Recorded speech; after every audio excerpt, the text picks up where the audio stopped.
Senhor esteja convosco. Ele está no meio de nós. Proclamação do Evangelho de Jesus Cristo, segundo Lucas.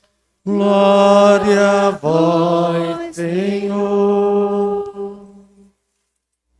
Naquele tempo, grandes multidões acompanhavam Jesus. Voltando-se, ele lhes disse: Se alguém vem a mim, mas não se desapega de seu pai e sua mãe, sua mulher e seus filhos, seus irmãos e suas irmãs, e até da sua própria vida, não pode ser meu discípulo. Quem não carrega a sua cruz e não caminha atrás de mim, não pode ser meu discípulo. Com efeito, qual de vós, querendo construir uma torre, não se senta primeiro e calcula os gastos para ver se tem o suficiente para terminar? Caso contrário, ele vai lançar o alicerce e não será capaz de acabar. E todos que virem isso começarão a caçoar, dizendo: Este homem começou a construir e não foi capaz de acabar. Ou ainda, qual rei que ao sair para guerrear com outro, não se senta primeiro e examina bem se com 10.000 homens poderá enfrentar o outro que marcha contra ele com 20.000? Se ele vê que não pode, enquanto o outro rei ainda está longe, envia mensageiros para negociar as condições de paz. Do mesmo modo, portanto, qualquer um de vós, se não renunciar a tudo o que tem, não pode ser meu discípulo. Palavra da salvação. Glória a vós, Senhor. Que alegria, mais uma vez, acolha todos que vêm celebrar conosco. Esse que é o nosso primeiro cerco de Jericó aqui na Paróquia dos Sagrados Corações, mas que é uma inspiração, né, de muitos anos e que acontece na igreja de todo mundo já há muito tempo. Então, em respeito àquelas pessoas que não conhecem o cerco de Jericó, né, a gente explica um pouquinho nesse início de homilia. Cerco de Jericó é primeiro uma inspiração bíblica, né? E aí acontece uma coincidência. Hoje pela manhã eu lembrava disso, inclusive na missa aqui, né?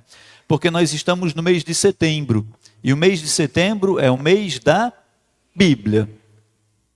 Especialmente no Brasil, né? Temos esses meses temáticos, mas também em alguns outros países, também, vez ou outra, o Papa convoca um mês, né? Um mês de oração em alguma intenção especial. Mas no Brasil nós já temos tradicionalmente, e o mês de setembro é o mês da Bíblia. E também, todos os anos, a igreja pede que no mês de setembro nós nos dediquemos especialmente ao estudo, à leitura de um livro da Sagrada Escritura. Um ano se pede que a gente leia um livro do Antigo Testamento, no outro ano um livro do Novo Testamento. E neste ano de 2022, o livro que a igreja pede que nós leiamos no mês de setembro é o livro de Josué, da Escritura Sagrada, que é justamente o livro onde se encontra a passagem do cerco de Jericó, no capítulo 6 de Josué. Acontece que quando nós começamos a rezar e programamos o cerco de Jericó para este mês de setembro, nós não sabíamos que a igreja ia pedir que em setembro nós estudássemos o livro de Josué. Então é uma providência divina que em setembro estejamos realizando com a graça de Deus a partir de hoje o nosso primeiro cerco de Jericó, até domingo que vem, dia 11, justamente no ano em que a igreja pede para estudarmos o livro de Josué. Lá no capítulo 6 da Escritura Sagrada, do livro de Josué, Moisés era o grande líder, guiou o povo. Deus chamou Moisés para que Moisés levasse o povo, tirasse o povo da escravidão do Egito e o conduzisse até a terra prometida. E Moisés vai à frente, guia o povo que peregrina anos pelo deserto, atravessa o Mar Vermelho com o povo. Mas antes de chegar na terra prometida, Deus avisa que ele não vai entrar na terra prometida.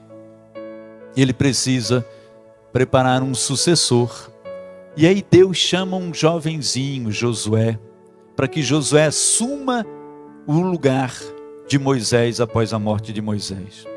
E aí Josué, que é servo de Moisés, é um servo de Moisés, um humilde servo de Moisés, é chamado por Deus para assumir a posição de líder e conduzir o povo na reta final para a terra prometida.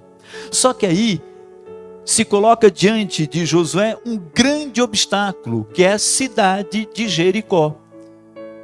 Lá no capítulo 6 de Josué, narra toda essa dificuldade. Uma cidade fortemente edificada, murada, com muros muito altos e intransponíveis, que está na passagem para a terra prometida. O que Deus fala com Josué? Deus inspira Josué. Josué, chama os anciãos, chama os sacerdotes e faz oração e dá voltas durante 6 dias ao redor da muralha da cidade de Jericó. A cada dia, os homens vão trocando as trombetas, vão cantando, vão orando e vão conduzir a Arca da Aliança. A Arca da Aliança era a arca, o baú, onde estavam as tábuas dos 10 mandamentos, a aliança que Deus selou com Moisés no Monte Sinai. Então Deus sela com o seu povo uma aliança e envia para o seu povo os estatutos dessa aliança, que são os 10 mandamentos. O povo guarda esses 10 mandamentos dentro desta arca. E aí, por onde o povo vai peregrinando no deserto, a tribo de Levi vai levando, vai conduzindo a Arca da Aliança, armam-se tendas em todos os lugares onde o povo vai acampando.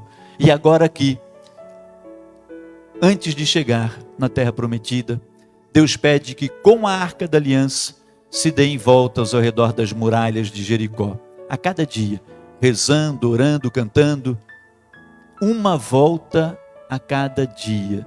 E no 7º dia, Deus pede a Josué que se deem 7 voltas ao redor da cidade, ao redor das muralhas. E ao final da 7ª volta, tocando as trombetas, as muralhas de Jericó caem. E o povo de Deus pode entrar e atravessar. Deus derruba as muralhas. Esta inspiração, Deus dá também depois, num outro momento, através de Nossa Senhora. Que Nossa Senhora é a nova Arca da Aliança. A primeira Arca da Aliança é esta arca que conduziu os 10 mandamentos. A nova Arca da Aliança é Nossa Senhora, que traz Jesus, a nova e eterna aliança no seu ventre. E aí, por ocasião da eleição do Santo Padre, o Papa João Paulo II, quando João Paulo II foi eleito Papa, 1978, se eu não estou enganado, eleito Papa, ele logo anunciou a sua primeira visita. O Papa João Paulo II era de que nacionalidade? Polonês, Polônia. E a primeira visita dele, ele quer fazer a sua terra natal, a Polônia. E ele anuncia essa visita, mas é um tempo de confusão, de conflito, de um monte de problemas. E aí Nossa Senhora inspira a que o povo da Polônia faça uma cruzada de oração do Santo Terço durante 7 dias para receber o seu filho, o novo Papa. Às vésperas da visita do Papa, o governo polonês proíbe o Papa de ir à Polônia, não permite que ele vá. E aí Nossa Senhora intensifica, pede que esse momento de oração ele seja feito durante 7 dias, dia e noite, rezando. E aí eles fazem, e dias depois, como resposta às orações, inspirados por Nossa Senhora, o governo permite e o Papa pode visitar a Polônia. Caem as muralhas do indiferentismo, caem as muralhas das divisões. Depois disso, países do mundo todo começaram a realizar esse cerco de Jericó, nessa inspiração mariana, no texto da Sagrada Escritura, para derrubar muralhas. Por isso é que hoje nós estamos aqui, para rezarmos nesses 7 dias. Começamos hoje e vamos até domingo que vem, dia 11. Todos os dias às 6 horas da manhã teremos Santa Missa. Depois da Santa Missa teremos oração das laudes, o ofício divino. Depois teremos adoração até o meio-dia. Teremos missa meio-dia e 15, todos os dias da semana. Adoração até as 3 horas da tarde. Terço da misericórdia às 3 horas da tarde. Adoração até as 6 horas, terço mariano. Adoração até as 8, Santa Missa durante a semana será às 8 horas. E ao terminar a missa, como hoje é o final desta missa, nós vamos estar adorando Jesus Cristo. Até meia-noite, até 11 horas. Depois das 11 horas nós vamos fazer a oração do lucernário, a oração das luzes. Venha para essa oração também, às 11 horas, todas as noites, a partir de hoje já. Uma oração belíssima, diante do Santíssimo Sacramento. Porque nós queremos quebrar as barreiras, derrubar as muralhas de todas as coisas que nos separam, que nos dividem, as muralhas do indiferentismo, as muralhas da insensibilidade. Queremos derrubar as muralhas aqui da nossa comunidade paroquial, mas também as muralhas de cada um de nós, que cada um de nós vive, as muralhas que nos separam da graça de Deus. Queremos, com esse momento de oração, buscarmos a sabedoria, como a gente leu hoje no livro da sabedoria, na primeira leitura. Sabedoria de Deus para contarmos os nossos dias, para sabermos que nós estamos neste mundo como seres de Deus, que passamos por este mundo, mas não somos deste mundo. Queremos pertencer ao céu. Por isso é que o autor da Escritura Sagrada pedia, na primeira leitura de hoje, essa sabedoria de Deus. E por isso que ele dizia também, com muita sabedoria, o texto da Escritura Sagrada nos lembra isso. É livro da sabedoria, primeira leitura de hoje. É lá no capítulo 9 da sabedoria. Na verdade, os pensamentos dos mortais são tímidos, porque o corpo corruptível torna pesada a alma. A tenda de argila oprime a mente que pensa. A tenda de argila é a fragilidade no nosso corpo. Nós somos uma tenda que abriga a alma no nosso corpo, mas a tenda é infinitamente inferior à alma que está dentro. Apesar de a alma estar nessa tenda de argila, ela é muito maior do que a tenda de argila. E nós queremos de Deus essa sabedoria para contarmos os nossos dias, porque a gente sabe que nós estamos aqui, mas a nossa alma quer ir para longe, quer ganhar o céu e a eternidade, que é de onde viemos. Por isso nós cantamos com tanta beleza no Salmo de hoje: o Senhor é o nosso refúgio, refúgio para nós. Vós fostes, ó Senhor, refúgio para nós. Cantávamos que o Senhor faz voltar ao pó todo mortal, quando diz: volta ao pó, filho de Adão. Nós cantávamos que eles passam o nosso tempo por essa terra, nossa vida passa como um sono da manhã, igual a erva verde, que de manhã floresce e de tarde é cortada.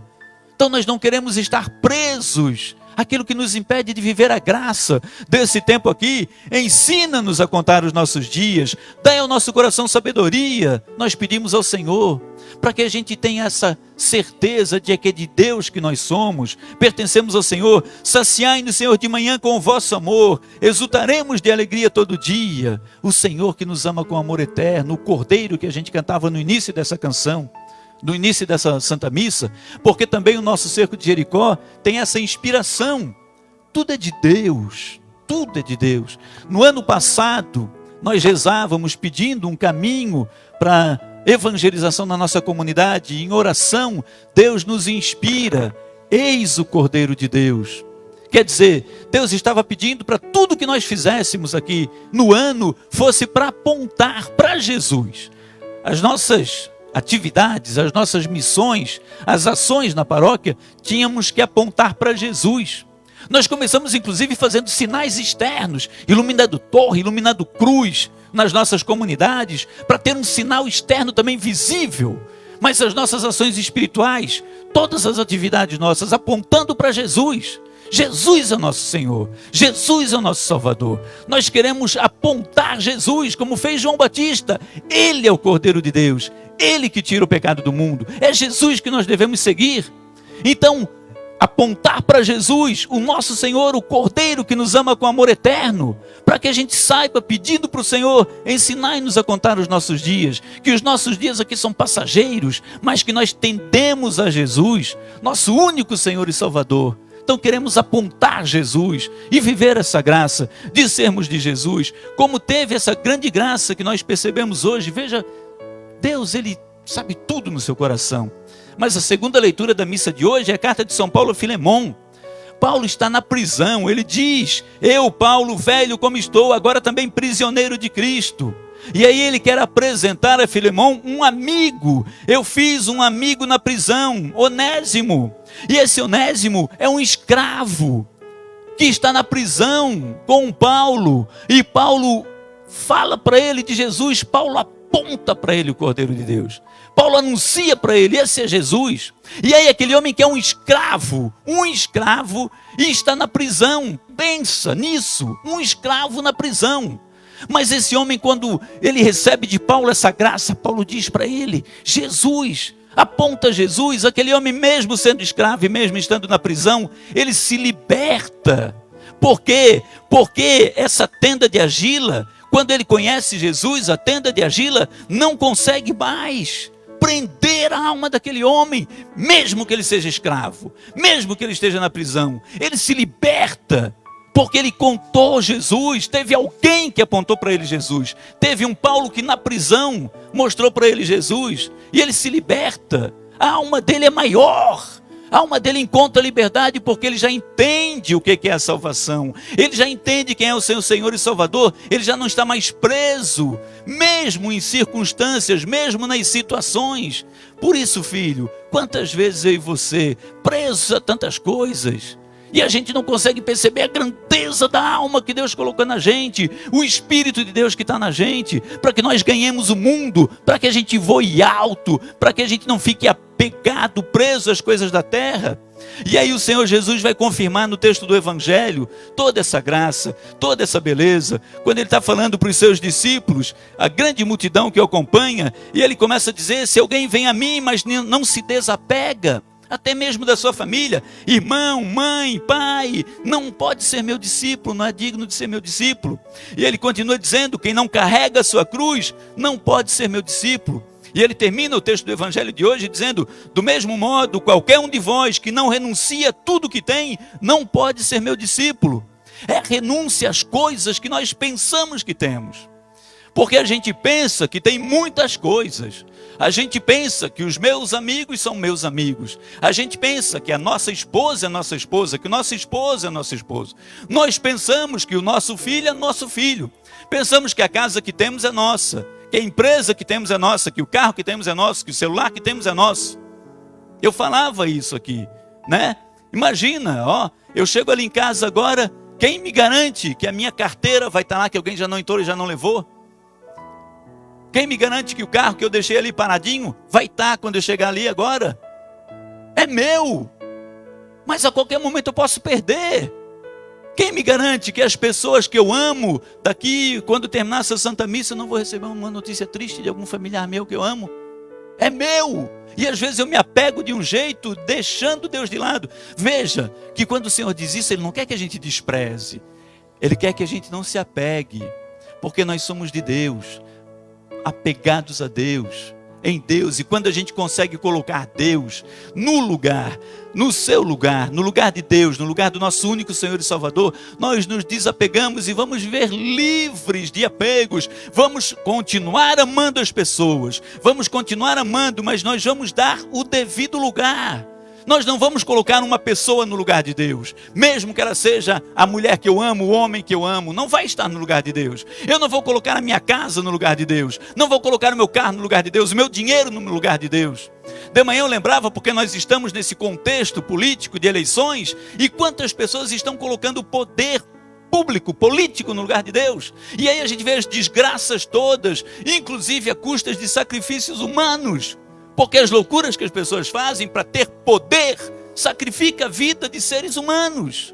Isso é não entender a grandeza, é estar preso. A pessoa pensa que está livre porque tem muito dinheiro, mas está preso porque faz mal a outras pessoas e não liberta a graça do Cristo que está em si. Não vive o ser de Deus.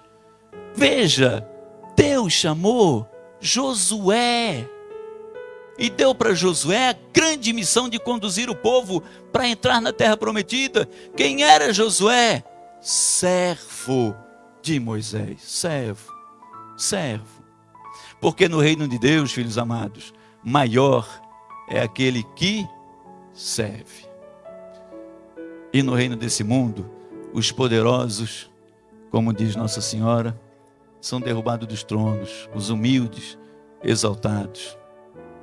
A gente pode até pensar no nosso dia a dia mesmo, na nossa vida, quanto não é mais agradável. Pensa você, eu não gosto muito mais de estar no convívio daquela pessoa humilde, gentil, do que daquele arrogante, prepotente, que se acha o melhor de todos. É assim, o céu também é assim. Deus também gosta de se acercar dos humildes, daqueles que servem, e por isso Ele ensina que veio para servir. Toda a nossa missão é apontar a Jesus, que você seja um que aponta Jesus para outros. Nós vamos estar, inclusive, depois, Cerco de Jericó termina no dia 11, e nós vamos encerrar o nosso ano do Cordeiro no dia 18, no domingo seguinte, num dia de Cairós, lá no Cear. Todos vocês já estão convidados para estar conosco também no dia 18, no Cear, no nosso Cairós paroquial, no encerramento do ano do Cordeiro, e vamos pedir a moção de Deus para o próximo ano, para a graça que Deus quer fazer na nossa vida. Filhos amados, que a palavra de Deus nos ajude a ganhar a vida eterna. Amém.